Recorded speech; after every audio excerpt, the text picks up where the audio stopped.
നമസ്കാരം. BMC news live കൊച്ചിയിലേക്ക് സ്വാഗതം.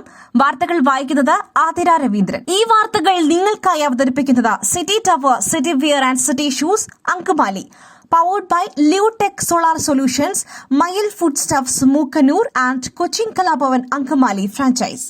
തൊടുപുഴയിൽ കാണാതായ ആളുടെ മൃതദേഹം മാൻഹോളിൽ കണ്ടെത്തി. തൊടുപുഴ ചുങ്കം സ്വദേശി ബിജു ജോസഫിന്റെ മൃതദേഹമാണ് കണ്ടെത്തിയത്. മൃതദേഹം പുറത്തെടുക്കുവാനുള്ള ശ്രമത്തിലാണ് പോലീസ്. കേസിൽ തൊടുപുഴയിലെ CCTV ദൃശ്യങ്ങൾ കേന്ദ്രീകരിച്ച് നടത്തിയ അന്വേഷണത്തിൽ ക്വട്ടേഷൻ സംഘത്തിലെ 3 പേരെ കസ്റ്റഡിയിലെടുത്തിരുന്നു. ഇവരിൽ ഒരാൾ തൊടുപുഴ സ്വദേശിയും മറ്റ് 2 പേർ എറണാകുളം സ്വദേശികളുമാണ്.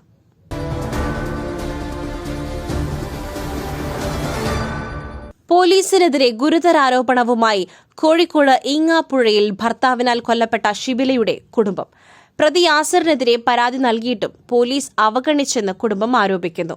കഴിഞ്ഞ 28-ന് പോലീസ് സ്റ്റേഷനിൽ പരാതി നൽകിയിരുന്നുവെന്ന് ഷിബിലയുടെ പിതാവ് മാധ്യമങ്ങളോട് പറഞ്ഞു. പരാതി നൽകി 2 ദിവസം കഴിഞ്ഞ് സ്റ്റേഷനിലേക്ക് വിളിപ്പിച്ചു. 2 പേരോടും പോലീസ് കാര്യങ്ങൾ ചോദിച്ചു. അതിൽ കൂടുതൽ ഒരു നടപടി പോലീസ് എടുത്തില്ലെന്നും പിതാവ് പറഞ്ഞു. അന്ന് പോലീസ് നടപടി എടുത്തിരുന്നുവെങ്കിൽ ഷിബില ഇപ്പോഴും ജീവനോടെ ഉണ്ടാകുമായിരുന്നുവെന്ന് പിതാവ് പറയുന്നു. യാസർ ലഹരിക്കടിമയാണെന്ന് പറഞ്ഞിട്ടും പോലീസ് അന്വേഷിച്ചില്ല. ഉമ്മയെ കൊലപ്പെടുത്തിയ ആഷിഖിന്റെ സുഹൃത്താണ് യാസർ. ഇതറിഞ്ഞ ഷിബില ഭയപ്പെട്ടിരുന്നു. ഇക്കാര്യം പോലീസിൽ അറിയിച്ചിരുന്നുവെന്നും പിതാവ് പറഞ്ഞു. കോഴിക്കോട് താമരശ്ശേരിയിലെ ഷഹബാസിന്റെ കൊലപാതകത്തിൽ മുതിർന്നവർക്കും പങ്കെന്നാവർത്തിച്ച് കുടുംബം. അന്വേഷണം വിദ്യാർത്ഥികളിൽ മാത്രം ഒതുങ്ങരുത്. ഇക്കാര്യം ആവശ്യപ്പെട്ട് കുടുംബം മുഖ്യമന്ത്രിയെ കാണും. താമരശ്ശേരിയിലെ 10ാം ക്ലാസ്സുകാരൻ ഷഹബാസിന്റെ കൊലപാതകത്തിൽ ഇതുവരെ 6 വിദ്യാർത്ഥികളെയാണ് പോലീസ് പിടികൂടിയത്. ഷഹബാസിന്റെ കൊലപാതകം ആസൂത്രിതമായിരുന്നുവെന്നും ഇതിനു പിന്നിൽ മുതിർന്നവരുടെ പങ്കുണ്ട് എന്നുമാണ് കുടുംബത്തിന്റെ ആരോപണം.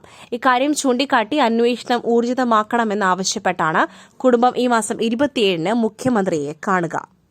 പുട്ടു രുചികരമാവണമെങ്കിൽ മയിലിന്റെ പുട്ടുപൊടി തന്നെ വേണം. അതിന് ചെമ്പാപ്പുട്ടാണെങ്കിലും അങ്ങനെ തന്നെ. മയിൽ റൈസ് ആൻഡ് ഫുഡ് പ്രൊഡക്ട്സ്, ശ്രേഷ്ഠം സമ്പുഷ്ടം. 9 മാസത്തെ അപ്രതീക്ഷിത ബഹിരാകാശവാസത്തിന് ശേഷം ഈ ആഴ്ച ആദ്യം ഭൂമിയിലേക്ക് മടങ്ങിയ ബഹിരാകാശ യാത്രികരായ സുനിത വില്യംസിന്റെയും ബുച്ച് വിൽമോറിന്റെയും ഓവർ ടൈം ശമ്പളം സ്വന്തം പോക്കറ്റിൽ നിന്ന് നൽകുവാൻ പ്രസിഡന്റ് ഡൊണാൾഡ് ട്രംപ് വാഗ്ദാനം ചെയ്തു.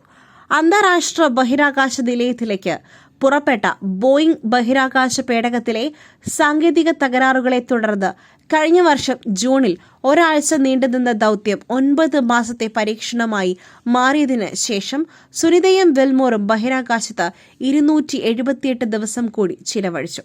അധിക സമയം കാരണം അവർക്ക് ലഭിക്കുന്ന ഏക ശമ്പളം ഒരു ദിവസം വെറും $5 എന്ന തുച്ഛമായ ദിവസ അലവൻസ് മാത്രമാണ്.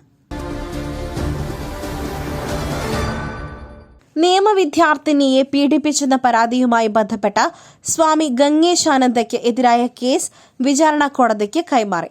2017 മെയ് 19-ന് പുലർച്ചെ തിരുവനന്തപുരം കണ്ണമ്മൂലയിലുള്ള വീട്ടിൽ വച്ചാണ് സ്വാമിയുടെ ജനനേന്ദ്രിയം ഛേദിച്ചത്. വീടിന് പുറത്തേക്ക് ഓടിയ പെൺകുട്ടിയെ ഫ്ലൈയിംഗ് സ്ക്വാഡ് സ്റ്റേഷനിൽ എത്തിക്കുകയായിരുന്നു.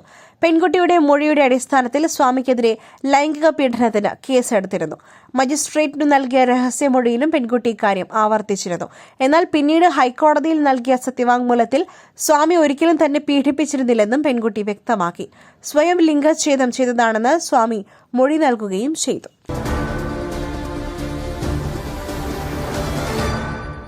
കേരളയിൽ വരാൻ യാതൊരു സാധ്യതയുമില്ലെന്നും താൻ നൽകിയ ബദൽ പ്രപ്പോസൽ മുഖ്യമന്ത്രിക്കും സർക്കാരിനും ബോധ്യമായിട്ടുണ്ടെന്നും മെട്രോമാൻ ഇ ശ്രീധരൻ. ജനങ്ങൾക്ക് വലിയ ബുദ്ധിമുട്ടുകൾ സൃഷ്ടിക്കാത്തതാണ് ഈ പദ്ധതി. കേന്ദ്ര സർക്കാർ ഉറപ്പു നൽകുന്നതിൽ മാത്രമാണ് ഇക്കാര്യത്തിൽ മുഖ്യമന്ത്രിക്കുള്ള ആശങ്കയെന്നും ശ്രീധരൻ പറഞ്ഞു. മാധ്യമങ്ങളോട് സംസാരിക്കുകയായിരുന്നു അദ്ദേഹം. കേരളയിൽ വരാൻ യാതൊരു സാധ്യതയുമില്ല. പക്ഷേ അതിന് ബദൽ പ്രപ്പോസൽ ഞാൻ കൊടുത്തിട്ടുണ്ട്. അത് കേരള സർക്കാരിന് ഇഷ്ടമായി. മുഖ്യമന്ത്രിയുമായി ഇത് സംബന്ധിച്ച് ചർച്ച നടത്തി. അദ്ദേഹത്തിന് അത് ബോധ്യമായി. അത് നടത്താനുള്ള ആലോചനയാണ് ഇപ്പോൾ മുന്നോട്ട് കൊണ്ടുപോകുന്നത്, ശ്രീധരൻ പറഞ്ഞു.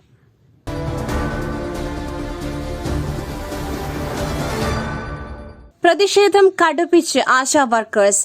ആശമാർ സെക്രട്ടേറിയറ്റിന് കൂട്ട ഉപവാസമിരിക്കും. നിലവിൽ 3 പേർ വീതമാണ് ഉപവാസമിരിക്കുന്നത്.